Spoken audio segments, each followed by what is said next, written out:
Well,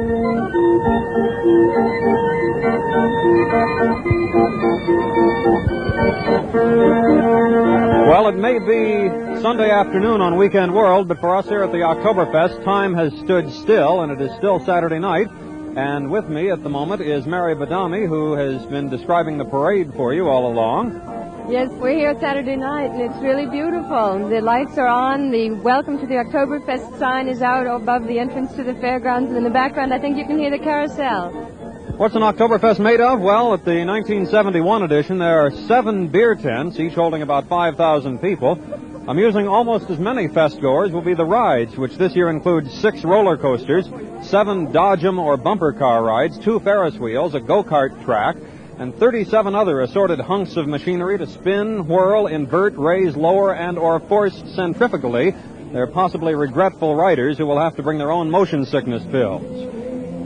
Now, all of that is for the adults, but carnivals, like Christmas, were made for children, and so were the 29 additional rides on the Midway, including 12 carousels. 2 of the rides are brand new this year. One is called the Apollo 14, which we'll see later, and the other is the Flitzer, which means something that moves very fast, and which we are standing in front of at this very moment. Why don't you describe what you see around you? Well, starting with the littlest children in back of us here, we have Little Peter's Trip to the Moon. This is very much in keeping with the astronaut-type themes that are very popular. What used to be little cars are now rocket ships on many of the rides here at the fest.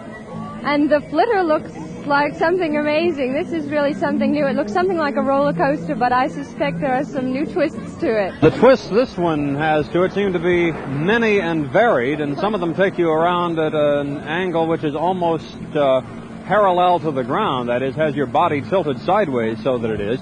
The Flitzer is sort of laid out as an automobile racing track, and we look like we are going to be able to get right on, to borrow an expression. How are you on rides anyway, Mary? I don't know how I am on this one yet. We're sitting in a small racing car. That's what it appears to be, and we are next in line, I think, to go up, give the man our tickets, and we will soon be ascending the slope, which is, I'm not very good on heights. How high up does this one get? Could you make I'm not very good on heights either, Bill, but I'm afraid it's just high enough. So here we go, up the slope. You can hear the ratchet that is taking us up. The chain is holding onto the car, and pretty soon it will be holding onto the car no longer as we go around a right turn, and I'll let you take it from here. Oh, way down. Oh, we're up again. I'm afraid the next one's a little bit worse. Yeah. And from here on in, it looks as though it starts to go sideways. However, there's a 4-year-old girl in the car in front of us, so I guess if she can manage it, I can too. Well, you women have to stick together, but I may bail out here at any minute. We're going around a series of concentric circles, ever faster and at ever more of an angle. I'm speaking at about a 45-degree angle right now. We just went the other way.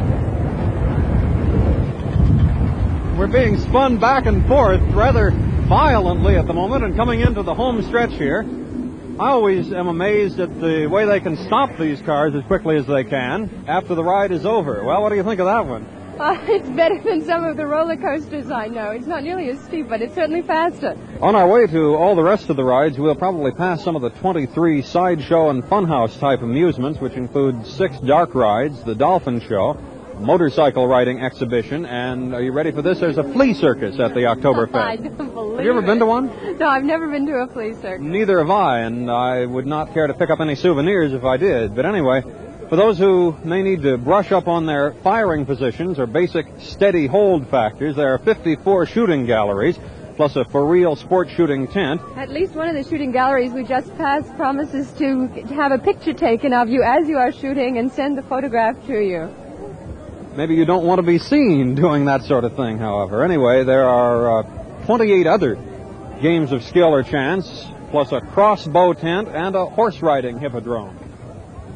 Well, we're approaching the other new ride, and a bright one it is indeed. I think that some of the brightness is coming from some of the rides surrounding it, but it's called the Apollo 14. I wonder if they have to change the name of it every time there's another moon flight. I certainly hope not, as the name and the number are spelled out in about 1,000 lights, both red and white, which alternate in colors and spell out the name one letter and one figure at a time. Now, you have, I'm sure, the woman's touch, a description, so why don't you try this one? This is a hard one. It's a globe of the moon, all right. It's green, but I doubt if it's made of cheese. I don't think it's cheese. No, I do suspect, though. You see the craters, you see two astronauts on top, and there's apparently the moon land up there, and there's even a United States flag up there for realism. Which, just as the one on the moon was, is apparently starched. Actually, I think it's a wooden cutout, but it stands out straight even if there's no wind. Now, that's the basis of the thing, and then revolving around it, around this huge figure of the moon, is a ring which has 4 or 5 sets of 4 imitation space capsules attached to it, and they revolve. If you can follow that at all, I don't even know what I just said. Now, there are some figures on a sign which is at the base of this huge monster, and I think your Deutsch is probably a little bit better than mine. Can you come up with any description of this? Well, according to this, the technical data for Apollo 14 is that its total height is 24 meters. Multiply that by 3 if you want to get the feet. The actual diameter of the moon is 18 meters.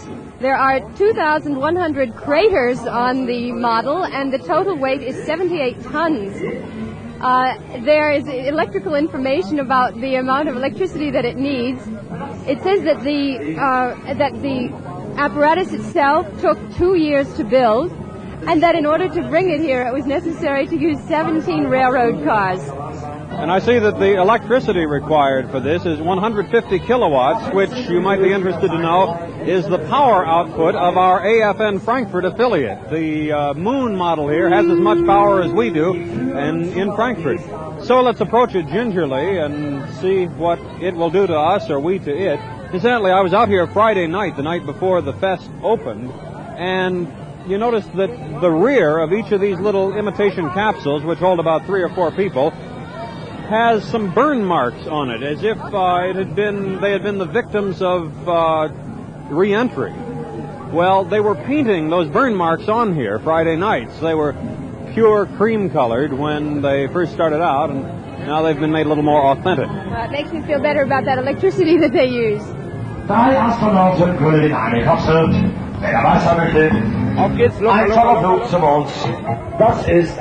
we're right up upon it now, and here it looks like we have an empty capsule, which we can try and rush into. The music system here is playing a fine old Bavarian melody called The World is Waiting for the Sunrise by Les Paul and Mary Ford. Here's the man to take our tickets, and look very strangely at 2 people holding a microphone and a tape recorder.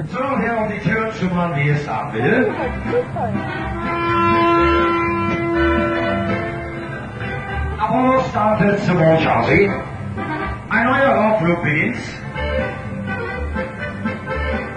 There's the horn. That was the horn signaling that we're about ready to go, and it looks as if indeed we are. Now, as I said, there are several groups of 4 capsules which are sort of hanging down from the bottom of the moon model at the moment, and we're beginning to revolve, and at the same time we're moving up on it. Now, fortunately, these things don't stick straight out so that we're going sideways, but instead they sort of hang loose and they spin around themselves as we move up the side of the moon up to about half of its height, which I think you said was what?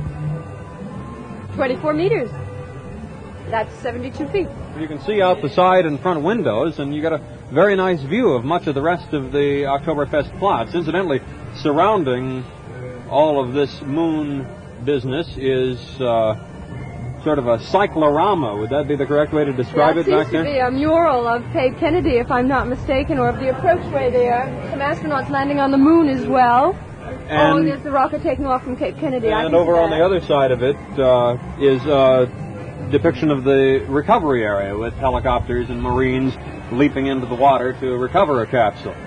It's a remarkably smooth ride. Somehow I think a lot of people feel that if a ride is large, that is, if it goes up high, it must somehow be violent or make you ill or something, but I think really this is one of the smoother ones that I've been on in some time. Yeah, I really like this one. Well, we are slowly descending now. To the tune of Roll Out the Barrel. I'm not sure which one of those is more authentic, that or the world is waiting for the sunrise. But we have been lowered down rather gently and are coming to a stop, and I guess we can't exactly let ourselves out. Well, yes, we can. We just raise the protective bars and get out, and that's the trip to the moon. Oh, that one was rather mild. Yes, it was. The one that we're coming to up here, which is sort of a huge roller coaster type affair with a different twist to it. Looks like it may be a little more violent, but we'll see when we get there. Incidentally, a couple of things which are done differently here in Germany from what they are done in the States as far as carnivals are concerned. If you walk up to a ticket counter and put down enough money for your tickets and a little more so that you need change back, and if you hold out your hand waiting for the change, you may stand there a long time because they simply place it on the counter and you're expected to pick it up for yourself and keep the line moving, I guess. I don't know what the reasoning behind that one is. Also, on the bumper cars or dodgem cars, the Germans consider it impolite to run into other people on them. You're expected to drive around in somewhat an orderly fashion in more or less a circle, and if something goes wrong with the car, well, that can't be helped, but nevertheless. So don't go completely contrary to the mainstream of traffic, I guess is the moral, when you get on the bumper or dodgem cars. That's one thing that I never saw before in the States, the boat swings. They have two types. The one we're passing right now is just the type that permits you to go up and down, but not to go all the way around. There are some other places where you can actually turn completely upside down in the boat swing. It's not at all unique to the Oktoberfest. They have them at practically any carnival of any size throughout Germany, but in case you've never seen them, they're just very large swings which will hold 2 or 3 people. You can stand up in them, and they're in the form of a boat, and they'll take you up, as Mary said, all the way over the top of them. It's not exactly the thing to wear your latest Mini in, I guess. Incidentally, there is sort of a plan to the layout of the Oktoberfest, although when there are thousands of people roaming over it, it sometimes may seem otherwise. There are 2 main long streets with amusements and attractions lined up on both sides of them. One of the streets, which is the one which is actually an extension of the main entrance to the Oktoberfest, has the 7 beer tents in it. And I've never been exactly sure why they call them tents, as they're more like warehouses, but I suppose it's a holdover from the earlier days when they didn't have as many people attending the Oktoberfest as they do today. And the other main street has the largest number of the rides on it, and then intersecting these are about 6 or 8 or maybe even 10 cross streets, which have some of the smaller stands, some of the smaller rides and children's rides on them, and various other attractions like shooting galleries and other small attractions on it. Well, here we are at the roller coaster, this one particularly being called the Super 8. If you want to try and describe it, perhaps you'll do a little better than I. Well, instead of being a chain of cars, these cars go individually. It looks as, yes, there seems to be room for 4 people in each car, and as a result, apparently they gain a lot more speed on some of those curves. Some of those curves are rather formidable, I might add. And in we go. The man takes our tickets, and you can hear that there are some other Americans with us in the car. We're in the front, by the way, so it's probably just as well, since if we were sitting in the back of this 2 double-seater affair, the people in front of us would probably think we were a little bit daft. The weather tonight, by the way, is very pleasant. If it's this good for the rest of the Oktoberfest, we'll be flying, or they will be at least. Matter of fact, you and I may be before too much very longer. Anyway, it is cool but not cold, and the air is clear, and there's no rain in sight, and we'll cross our fingers and our eyes when we say that. And off we go, and I think that I've been doing an awful lot of talking. Mary, you ought to take it from here. What, now that we're about to have our voices taken from us? Well, this looks like a pretty standard roller coaster. We're about to go up the very long and slow. Try climb. Yes, well, by the time I thought of that word, I'm afraid it's too late, because I have a feeling we are going just a little bit down. Not bad at all. In fact, it's a nice view over the rest of the fairgrounds. And here it comes, the big drop! That's an almost straight vertical drop, but it slows you down very quickly after you get done with it. However, there is more to come, I believe. We're going around the turn. Yes, here it comes again. Now, wasn't half bad. It was all bad, yes. It gets a little faster from here on out. Yeah. Oh! That one takes you rather by surprise, and now you start going sideways. And around. I think I see why they call it a figure eight.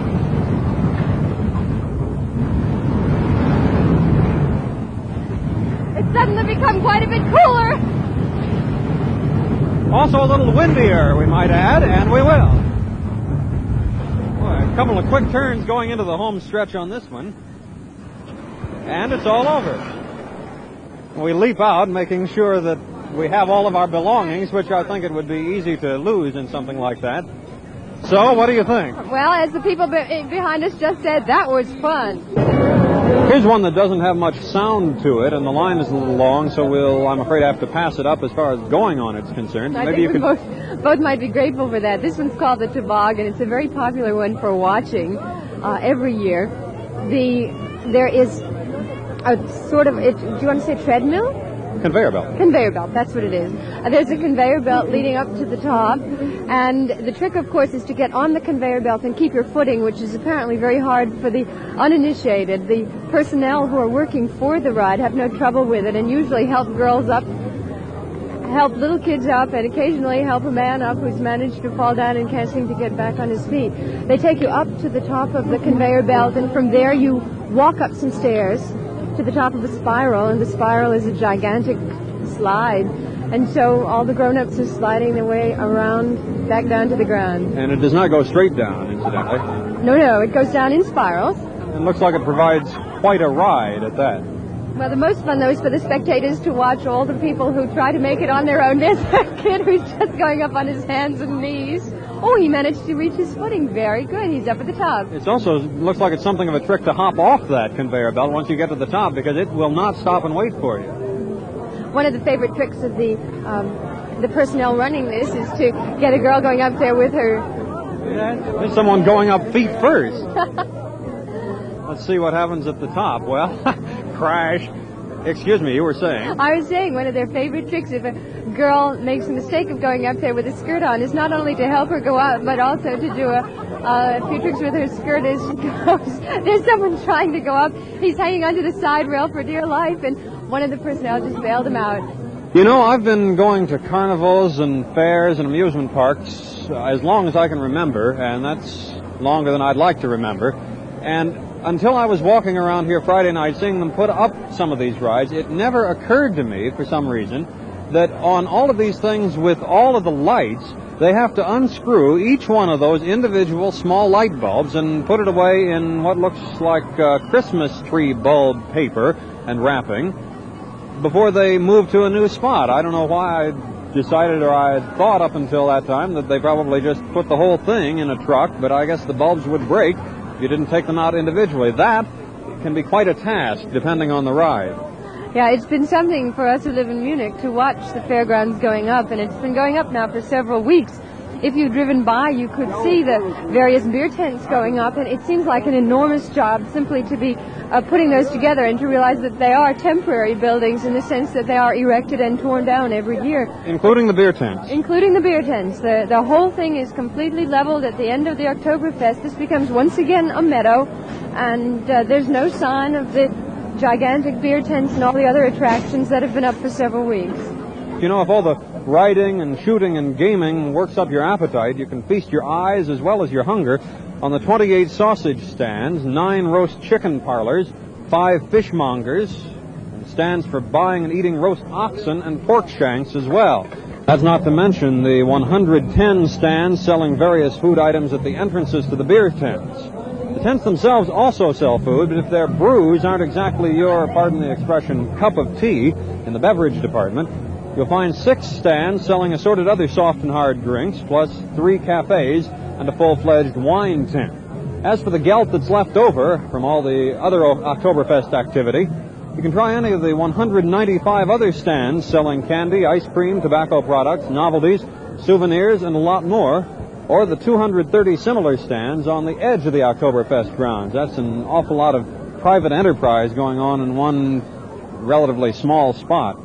Well, we have progressed to the entrance to the Luffenbräu house. Say, there's an outdoor garden here. I didn't realize that. Yes, most of the tents have outdoor gardens, and the pleasure of it is that even on a more or less chilly night, they have the infrared heaters up above on poles so that it's relatively comfortable sitting outside. And of course that makes for a great deal more room. The beer tents are in any case very, very crowded, and the gardens outside add to the capacity enormously. Most of the people at this particular outdoor garden seem to be looking rather content, and they all have their large mugs of beer. They have, I guess, a pretty serious problem with theft on mugs like that. A couple of years ago, I believe they lost something like 25,000 of them. Yes, every year, despite all the precautions. Of course, there are enormous signs in every beer tent which say that taking of mugs is prohibited by law, and despite the bouncers who really are in evidence and watch pretty carefully, people manage to invent more and more unique ways of taking beer mugs away every year. You can buy one of them, however, and it's not too expensive, so what's the point in running off with them? Oh, look.